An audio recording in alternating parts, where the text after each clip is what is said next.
માનુકલા ફળિયા આંબા ડુંગર ખાતે રૂબરૂ મુલાકાત ચેરમેન શ્રી જિલ્લા શિક્ષણ સમિતિ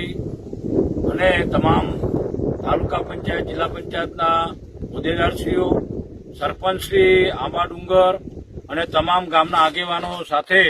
આ સ્થળ મુલાકાત લેવામાં આવી અને એ દરમિયાન સરપંચશ્રી અને ગામ લોકો દ્વારા તાત્કાલિક ધોરણે એમની રજૂઆતને ધ્યાને લઈ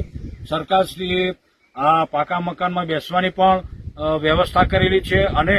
તાત્કાલિક અસરથી આ બાળકો સારું શિક્ષણ પ્રાપ્ત કરી શકે, સારી સુવિધા મળે એવી તાત્કાલિક આપણે શાળાની પણ વ્યવસ્થા કરેલી છે. નવું મકાન જલ્દી બને તે માટે પણ સમગ્ર શિક્ષા અત્યારે પૂરજોશ તૈયારીમાં લાગી ગયું છે અને તમામ બાળકો ટૂંક સમયની અંદર અદ્યતન સુવિધાવાળા મકાનમાં એ શિક્ષણ પ્રાપ્ત કરે અને એ સ્કૂલના નામ અને આખા કવાંટ તાલુકાના આંબા ડુંગર અને માનુકલા ફળિયાનું નામ રોશન કરે એવી ખૂબ ખૂબ અમે વાલીઓને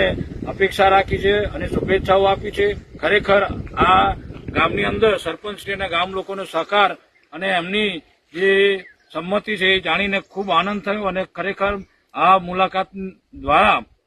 ઘણા બધા બાળકોને જે અભ્યાસ કરી રહ્યા છે એમને લાભ મળશે. જે કે પરમાર, જિલ્લા પ્રાથમિક શિક્ષણ અધિકારી, છોટાઉદેપુર.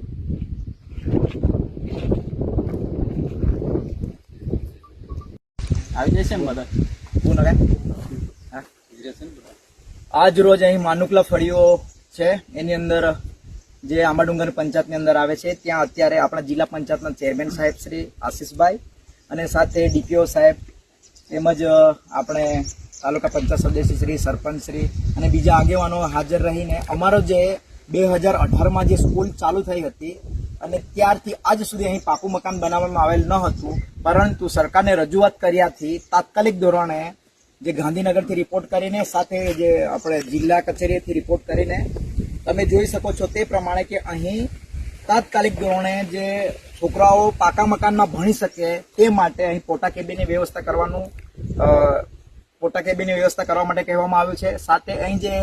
બાળકો કાચા મકાનમાં રહેતા હતા અને એના માટે સરકારે તાત્કાલિક એક પાકા મકાનમાં એને ભણવાની વ્યવસ્થા કરેલી છે. તેથી આજ રોજ આ પૂરી ટીમ મુલાકાત લેવા આવી રહી છે. તેથી સરકારનો આપણે આભાર માનવો જોઈએ કે સરકારે સંવેદનશીલ થઈને તાત્કાલિક નિર્ણય લીધો છે કે બાળકો કાચા મકાનમાં નહીં ભણે પરંતુ પાકા મકાન ભણે અને જ્યાં સુધી પાકું મકાન નહીં ભણશે ત્યાં સુધી એની અલગ વ્યવસ્થા પણ કરી આપેલ છે.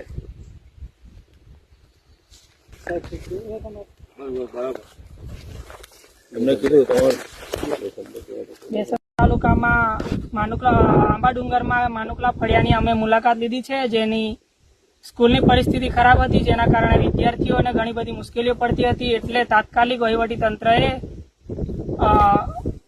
મુલાકાત લઈ અને વિદ્યાર્થીઓને મુશ્કેલી ના પડે એ માટે અમે વહીવટી તંત્રએ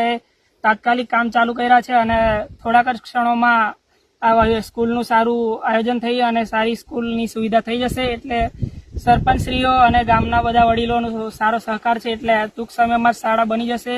અને આવનારા દિવસોમાં વિદ્યાર્થીઓને સારું શિક્ષણ મળશે. એટલે વહીવટી તંત્રના ખૂબ સારા એવા પ્રયાસો છે એટલે આપણે સ્કૂલનું સારું થશે.